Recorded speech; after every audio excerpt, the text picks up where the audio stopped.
बिस्मिल्लाहिर्रहमानिर्रहीम। लिपिड कौन को जो चैप्टर 18 है cholesterol lipoprotein and steroid metabolism को हम स्टार्ट करते हैं। सबसे पहले हम देख लेते हैं कोलेस्ट्रॉल के स्ट्रक्चर को और कोलेस्ट्रॉल की सिंथेसिस को। ठीक है, कोलेस्ट्रॉल को हम देखते हैं। कोलेस्ट्रॉल के अगर फंक्शन की बात करें तो कोलेस्ट्रॉल जो है इंपॉर्टेंट कंपोनेंट है बायोलॉजिकल मेम्ब्रेन का। उसकी फ्लूइडिटी को मेंटेन करने में जो है ना कोलेस्ट्रॉल का इंपॉर्टेंट रोल है। ठीक है, उसके अलावा जो कोलेस्ट्रॉल है उससे हम बना सकते हैं डिफरेंट स्टीरॉयड हार्मोन्स की सिंथेसिस करवा सकते हैं। डिफरेंट बाइल साल्ट्स की सिंथेसिस होती है कोलेस्ट्रॉल से। उसके अलावा जो है हम कोलेस्ट्रॉल से बना सकते हैं विटामिन डी। अगर जो कोलेस्ट्रॉल मेटाबॉलिज्म है अगर उसमें कोई एबनॉर्मेलिटीज़ आ जाती हैं तो उसकी वजह से डिफरेंट हार्ट डिजीज़ भी डेवलप हो सकती हैं। लाइक इन केस अगर कोलेस्ट्रॉल का लेवल ज़्यादा हो गया है तो हमारे पास अथेरोस्क्लेरोसिस भी हो सकती है। उसके अलावा जो बात आ जाती है वो है कोलेस्ट्रॉल वाइडली डिस्ट्रीब्यूटेड होता है ह्यूमंस में, लेकिन प्लांट्स के अंदर कोलेस्ट्रॉल एब्सेंट होगा। प्लांट्स के अंदर स्टीरोल्स की दूसरी फॉर्म एर्गोस्टीरोल वगैरह प्रेजेंट हो सकती हैं। कोलेस्ट्रॉल के स्ट्रक्चर की बात करें तो कोलेस्ट्रॉल का मॉलिक्यूलर फार्मूला है C27H45OH। इसमें होंगे 27 कार्बन्स। स्ट्रक्चर की बात करें तो 3 जो है साइक्लोहेक्सेन रिंग्स होंगी ABC। 3 साइक्लोहेक्सेन रिंग्स हैं। ठीक है, 6 कार्बन रिंग्स हैं, तीनों मिलके बना रही हैं फेनेंथ्रीन। ठीक है, और एक जो है साथ इनके D जो रिंग है साइक्लोपेंटेन रिंग इनके साथ लगी होगी। तो कोलेस्ट्रॉल के स्ट्रक्चर में कौन सा सिस्टम आ जाता है? ये साइक्लोपेंटेन है, ये फेनेंथ्रीन है। साइक्लोपेंटानोफिनेंथ्रीन रिंग सिस्टम है कोलेस्ट्रॉल के अंदर। और एट द कार्बन नंबर 3 हमारे पास प्रेजेंट होगा OH, और OH बीटा ओरिएंटेड पोजीशन में होगा, यानी कि above the plane of the ring ये प्रेजेंट होगा। कार्बन नंबर 5 और 6 के दरमियान एक डबल बॉन्ड होगा, और एट द कार्बन नंबर 17 एक 8 कार्बन साइड चेन अटैच होगी।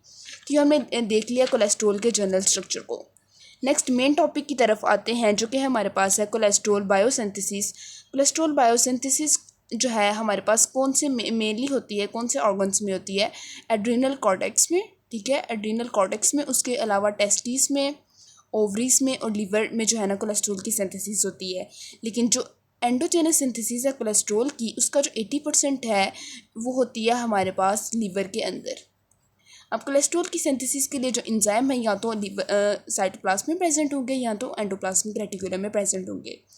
हम स्टेप 1 को डिस्कस करते हैं। स्टेप 1 में क्या होगा कि जो एसिटाइल को ए है हमें कहाँ से मिलता है? सिट्रेट लाइएज तोड़ता है into oxaloacetate and acetyl CoA. ठीक है, एसिटाइल को ए यहाँ से आया। 2 एसिटाइल को ए के मॉलिक्यूल्स आपस में कंडेंस करेंगे, एक को ए का मॉलिक्यूल रिमूव हो जाएगा और हमारे पास बनेगा असीटो एसिटाइल को ए। ठीक है, तो फर्स्ट स्टेप में क्या हो रहा है? इस 2 एसिटाइल को ए के मॉलिक्यूल्स की कंडेंसेशन हो रही है और हमारे पास बन रहा है एसीटो एसिटाइल को ए। एंजाइम का नाम क्या होगा? एसीटो एसिटाइल को ए सिंथेटेस। प्रोडक्ट के लिहाज से इसका एंजाइम है। एसीटो एसिटाइल को ए बन रहा है तो एसीटो एसिटाइल को ए सिंथेटेस या इसका दूसरा नाम है थायोलेस। ये एंजाइम जो है हमारे पास प्रेजेंट होगा माइटोकॉन्ड्रिया के अंदर। ठीक है, तो ये हमने देख लिया स्टेप 1 को। अब नेक्स्ट सीखते हैं, स्टेप 2 को डिस्कस करते हैं। स्टेप 2 में क्या होगा हमारे पास कि जो असीटो एसिटाइल को ए बना था स्टेप 1 में वो एक तीसरे एसिटाइल को ए मॉलिक्यूल्स के साथ कंडेंस करेगा। एक को ए का मॉलिक्यूल अगेन रिमूव होगा और हमारे पास बन जाएगा हाइड्रोक्सी मिथाइल ग्लूटाराइल को ए। जो हाइड्रोक्सी है वो बीटा कार्बन पे लगा होगा तो beta hydroxy methyl beta carbon पे लगा होगा तो बीटा मिथाइल ग्लूटाराइल को ए। तो इस केस में हमारे पास बन रहा है एसीटो एसिटाइल को ए और एसिटाइल को ए की कंडेंसेशन से बीटा हाइड्रोक्सी बीटा मिथाइल ग्लूटाराइल को ए। एंजाइम का नाम क्या होगा? HMG को ए सिंथेस। HMG को ए बन रहा है तो इस लिहाज से HMG को ए सिंथेस। अब ये जो एंजाइम है ये प्रेजेंट होगा साइटोप्लाज्म में भी और उसके अलावा लिवर के माइटोकॉन्ड्रिया में भी ये एंजाइम हमारे पास प्रेजेंट होगा। अभी जो हमने पहले 2 स्टेप डिस्कस किए हैं ये अगर आपसे भी पूछे कि वो स्टेप्स बताएं कोलेस्ट्रॉल की सिंथेसिस में जो कीटोजेनिक पाथवे से सिमिलर हैं, ठीक है, तो वो हमारे पास पहले 2 स्टेप्स हैं। और जो स्टेप 3 है ये कोलेस्ट्रॉल की सिंथेसिस में पहला यूनिक स्टेप है और ये हमारे पास बहुत ही इंपॉर्टेंट स्टेप है। ये कमिटेड स्टेप हमारे पास कमिटेड स्टेप है कोलेस्ट्रॉल की सिंथेसिस में, ये रेट लिमिटिंग स्टेप है। ठीक है, अब इस स्टेप में क्या होता है? इस स्टेप में हमारे पास ये है कि जो HMG को ए बना है स्टेप 2 में बीटा हाइड्रोक्सी बीटा मिथाइल ग्लूटाराइल को ए। HMG को ए रिडक्टेज इसकी रिडक्शन करवाएगा। रिड्यूसिंग एजेंट कौन सा होगा? 2 मॉलिक्यूल्स ऑफ NADPH यूटिलाइज होंगे और हमारे पास बन जाएगा NADP पॉजिटिव। और HMG को ए कन्वर्ट हो जाएगा इनटू मिवेलोनेट। ठीक है, तो HMG-CoA रिडक्टेस ने क्या किया, HMG-CoA को कन्वर्ट कर दिया इनटू मिवेलोनेट। अब ये जो स्टेप है, इसकी अगर हम रेगुलेशन की बात करें, जो स्टैटिन साल्ट्स हैं, स्टैटिन साल्ट्स वो क्या करती हैं, वो इस HMG-CoA रिडक्टेस को इनहिबिट कर देती हैं। जब HMG-CoA रिडक्टेस इनहिबिट होगा तो कोलेस्ट्रॉल की सिंथेसिस भी जो है वो नहीं होगी, इसलिए हम क्लिनिकल एस्पेक्ट्स में यूज़ करते हैं स्टैटिन साल्ट्स को कोलेस्ट्रॉल की सिंथेसिस को इनहिबिट करने के लिए। उसके अलावा जो ग्लूकागॉन है वो फॉस्फोराइलेशन करवा देता है इस एंजाइम के, उसको इनहिबिट करता है।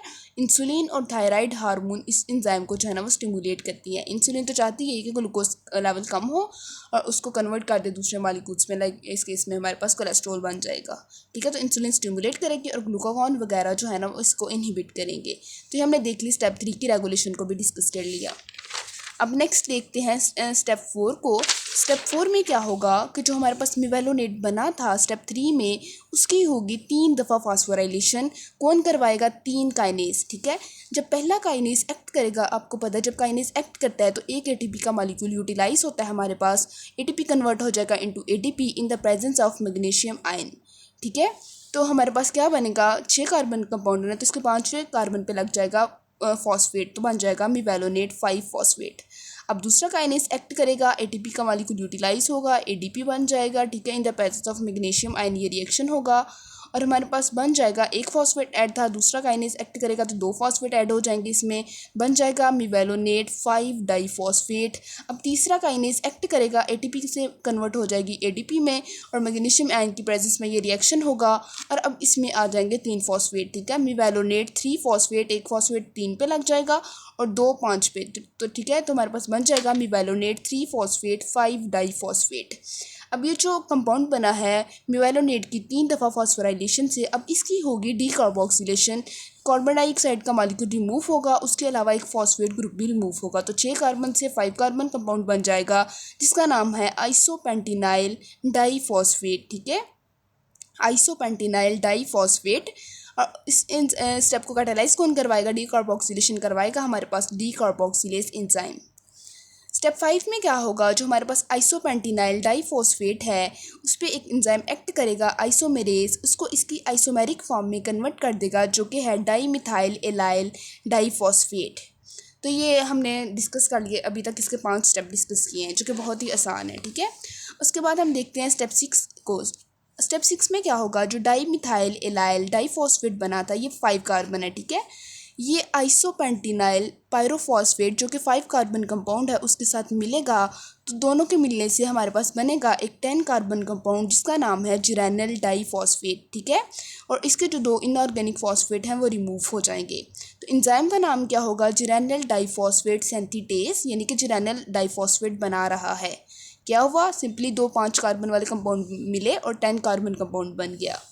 अब क्या होगा, जो जिरेनिल डाईफॉस्फेट है ये 10 कार्बन कंपाउंड है, ये एक और आइसोपेंटिनाइल पायरोफॉस्फेट के साथ मिलेगा जो कि 5 कार्बन कंपाउंड है और हमारे पास बन जाएगा एक 15 कार्बन कंपाउंड जिसका नाम है फर्नीसल डाईफॉस्फेट। ठीक है, 10 कार्बन 5 कार्बन कंपाउंड से मिला, 15 कार्बन कंपाउंड बन गया फर्नीसल डाईफॉस्फेट।